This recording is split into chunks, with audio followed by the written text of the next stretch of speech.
4월 25일 말씀 묵상을 시작하겠습니다. 오늘 말씀은 욥기서 40장 1절부터 5절까지의 말씀입니다.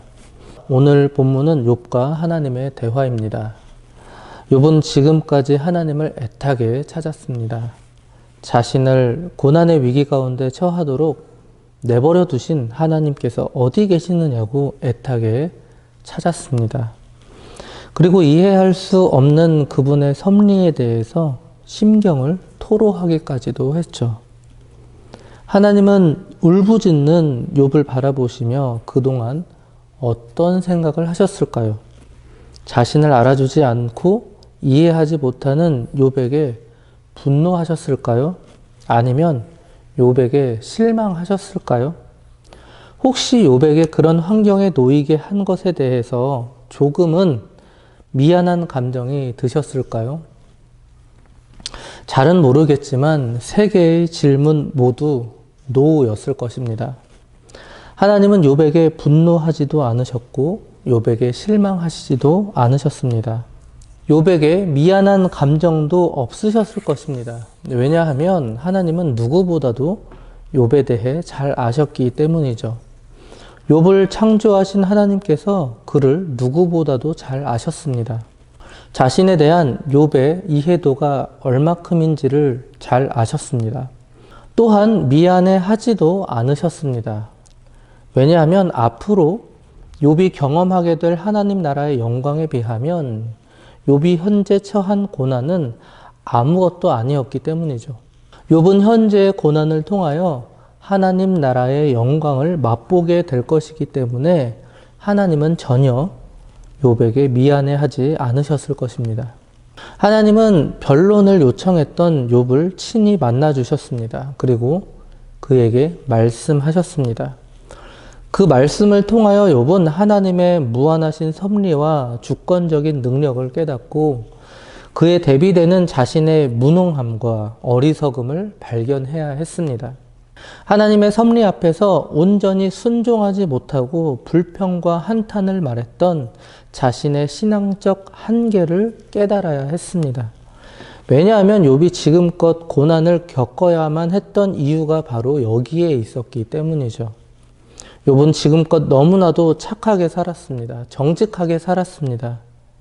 율법 준수를 목표로 욥은 그렇게 지금까지 살아왔습니다. 그의 신앙은 율법주의적인 신앙이었습니다.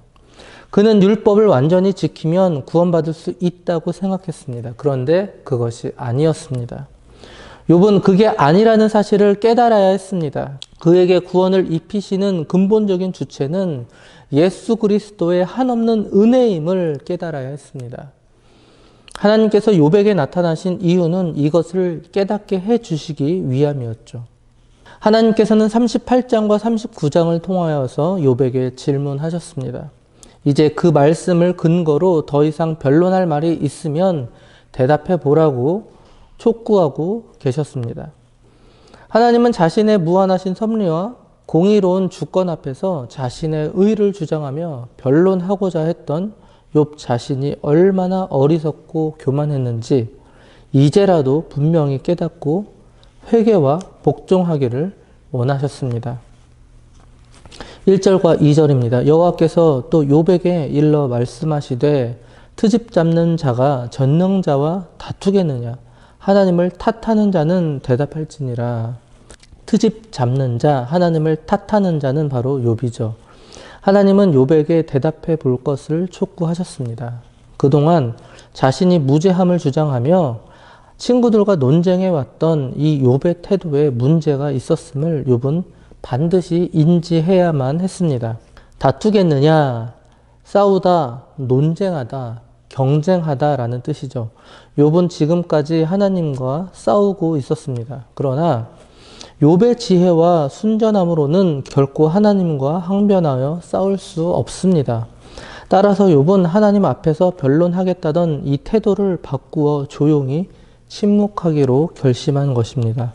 3절과 4절입니다. 욥이 여호와께 대답하여 이르되 보소서 나는 비천하오니 무엇이라 주께 대답하리이까.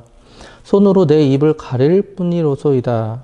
비천하오니 욥은 이제 하나님 앞에서 자신의 연약함과 무가치함을 스스로 인정했습니다. 지금까지 친구들과의 대화 가운데서 욥은 끝끝내 자신이 무죄함을 주장했지만 이러한 욥의 태도가 하나님의 말씀 앞에서 변화되고 있었던 것이죠. 손으로 가릴 뿐이로소이다. 손으로 입을 가리는 것은 상대방의 위엄과 권세 앞에서 자신이 감히 말할 수 없는 존재임을 나타내는 것이죠. 그런 표현입니다. 이처럼 하나님의 능력 앞에서 자신의 어리석음을 깨달은 욥은 과거에 저질렀던 경솔함과 자기 합리화에 대한 부끄러움의 표시로 이와 같은 행동을 하였던 것입니다. 이것은 욥이 그동안 잘못 생각했던 것들을 다시 되풀이하지 않겠다는 것을 각오하는 표현이기도 했습니다. 또한 자신이 하나님 앞에 도무지 설 수도 없는 비천한 존재임을 깨달은 것이죠. 마지막 5절입니다. 내가 한 번 말하였사온즉 다시는 더 대답하지 아니하겠나이다. 이전에 욥은 하나님께서 부르시면 당당하게 대답하겠다는 의지를 드러냈었습니다.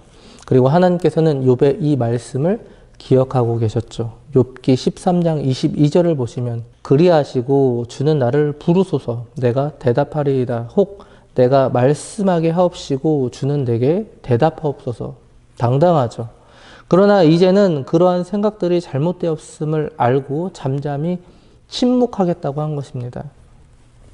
그리고 과거에는 하나님 앞에 가까이 나아가 담대함을 얻겠다라는 진술을 한 적이 있으나 그러한 청원 역시 철회하고 답변하기를 거부하기로 한 것이죠.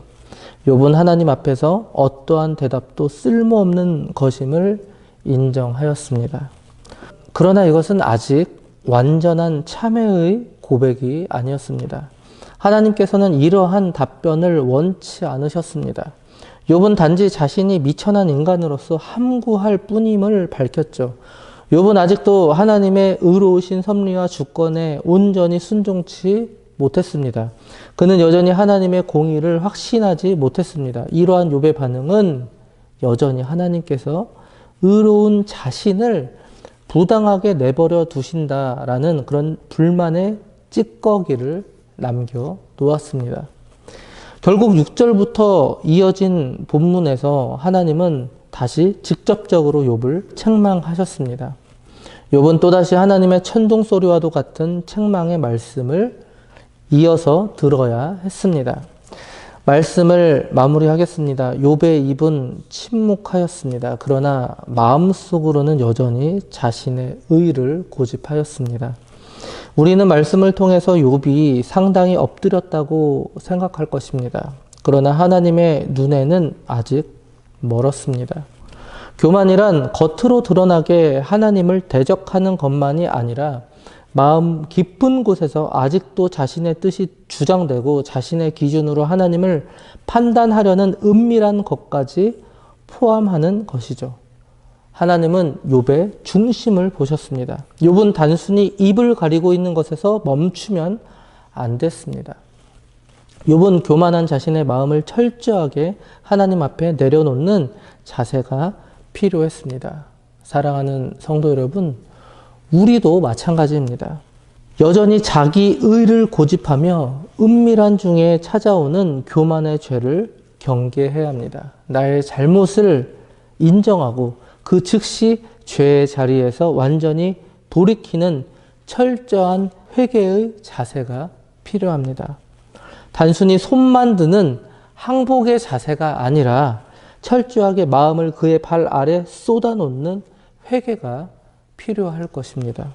오늘 하루 단단하고 견고한 우리의 마음을 잘게 부서뜨려서 철저히 회개하고 하나님의 발 앞에 우리의 모든 것을 쏟아붓는, 그래서 그분의 뜻에 복종하며 살아가시는 저와 장자 가족들 되시기 바랍니다.